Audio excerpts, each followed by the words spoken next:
नमस्ते दोस्तों, Shelley's kitchen में आपका स्वागत है।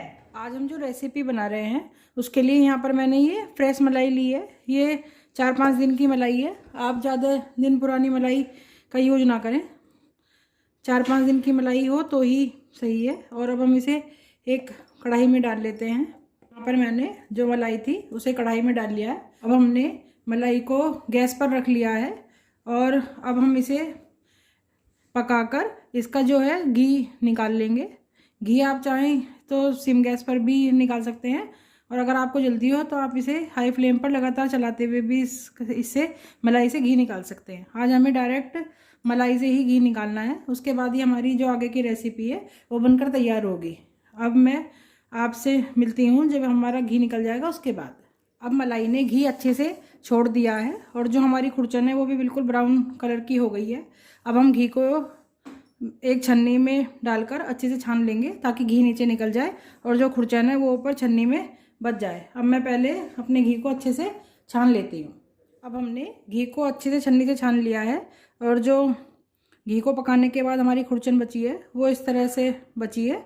अब हम इससे अपनी जो आगे की रेसिपी है वो बनाकर तैयार करेंगे। अब हमने एक कढ़ाई रख ली है और कढ़ाई को हल्का सा गर्म कर लिया है और कढ़ाई में 2 बड़े चम्मच के करीब जो है यहाँ पर मैंने ये खरबूजे की गिरियाँ ले ली हैं।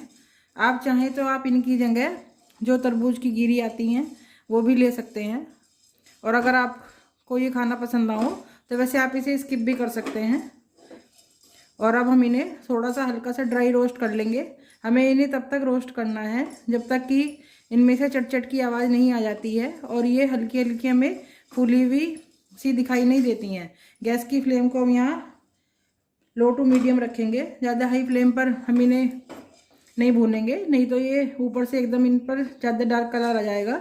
फिर जो हम रेसिपी बना रहे हैं वो देखने में अच्छी नहीं लगेगी, इसलिए हम इन्हें बिल्कुल लो टू मीडियम फ्लेम पर ही भूनेंगे। अब हम इन्हें पहले अच्छे से ड्राई रोस्ट कर लेते हैं। अब हमारी जो खरबूजे की गिरियाँ हैं वो अच्छे से भुन गई हैं। इनमें से चट चट की आवाज़ भी आ रही है और ये थोड़ी फूली हुई दिखाई दे रही हैं। अब हम इन्हें एक अलग बर्तन में निकाल लेते हैं।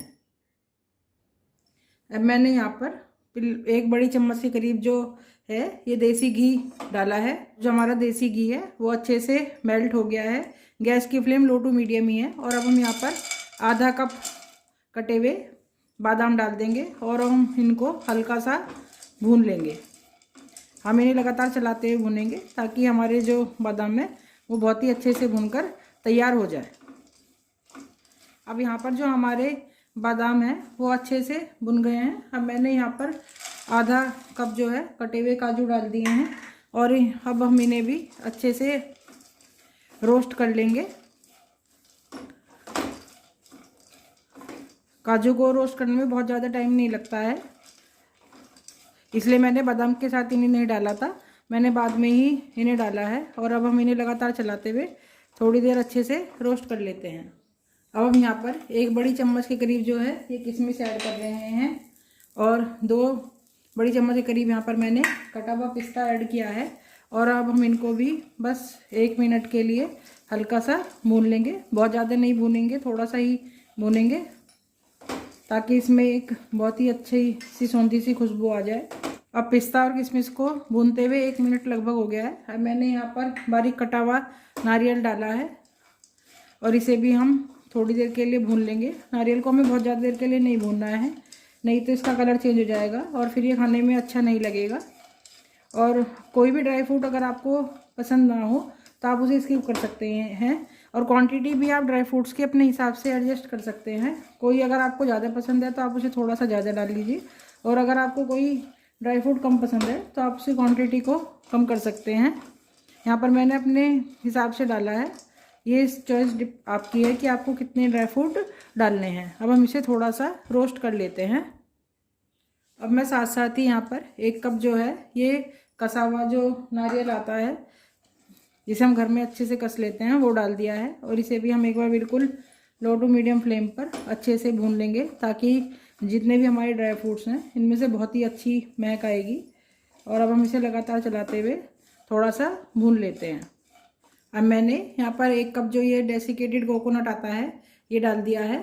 और अब हम इसको भी एक बार अच्छे से मिक्स कर कर बिल्कुल 1 मिनट के लिए बस भून लेंगे, ताकि जो हमारा ड्राई फ्रूट्स हैं वो अच्छे से भून जाएं। अब हमारे जो ड्राई फ्रूट्स हैं वो अच्छे से भुन गए हैं। अब मैं यहाँ पर गैस की फ्लेम को ऑफ कर देती हूँ और हम इन्हें एक अलग बर्तन में निकाल लेते हैं। यहाँ पर मैंने इस तरह से अलग बाउल में सब ड्राई फ्रूट्स को निकाल लिया है। अब जो हमारी घी को बनाने के बाद कुड़चन बची थी वो मैंने ले ली है और मैंने उसे उसी कढ़ाई में डाल लिया है। अब हम इसमें बिल्कुल लगभग 1/4 कप के करीब जो है वो दूध ऐड कर देंगे और एक बार हम इसको अच्छे से मिक्स कर लेंगे। जो ये भी हमारा बिखरा बिखरा हो रहा है तो ये थोड़ा सा इकट्ठा हो जाएगा। दूध अगर आपको कम लगे तो आप थोड़ा सा दूध और ऐड कर सकते हैं। अब मैंने यहाँ पर बिल्कुल लगभग 1/3 कप के करीब जो है दूध डाल दिया था और जो हमारी घी की बची हुई खुरचन थी उसमें डालकर मैंने इसे अच्छे से मिक्स कर लिया है। तो अब ये हमारा जो है ये खोआ बनकर तैयार हो गया है। अब हम इसे एक बाउल में निकाल लेते हैं। मैं इसे एक बाउल में निकाल लेती हूँ। अब मैंने सेम कढ़ाई ले ली है और उसमें मैंने 1 कप जो है ये चीनी डाल दी है और आधा कप के करीब जो है यहाँ पर मैंने पानी डाल दिया है और एक बार हम चीनी को अच्छे से पानी में मिक्स कर लेंगे और बिल्कुल लो फ्लेम पर हम अपनी चीनी को अच्छे से मेल्ट हो जाने देंगे। उसके बाद हम अब जो चीनी है वो अच्छे से मेल्ट हो गई है और अब हम इसे 3-4 मिनट के लिए और इसी तरह कुक होने देंगे। उसके बाद हम इसमें तार चेक करेंगे। चीनी आप अपनी पसंद से थोड़ी सी कम या ज़्यादा कर सकते हैं। अगर आपको मीठा खाना कम पसंद है तो आप थोड़ी सी कम भी ले सकते हैं यहाँ पर चीनी, और अगर थोड़ा सा ज़्यादा खाना पसंद है तो आप थोड़ी सी ज़्यादा इसकी क्वांटिटी भी कर सकते हैं। वो आपके ऊपर डिपेंड है कि आपको किस तरह का मीठा खाना पसंद है। लेकिन मैंने जितनी चीनी बताई है ये इतने मेजरमेंट के लिए बिल्कुल सफिशिएंट है। और अब हम अपनी चाशनी को अच्छे से बन जाने देते हैं। अब हमारी जो चाशनी है उसमें मैंने तार चेक किया है, इसमें एक अच्छा लंबा सा तार आ रहा है।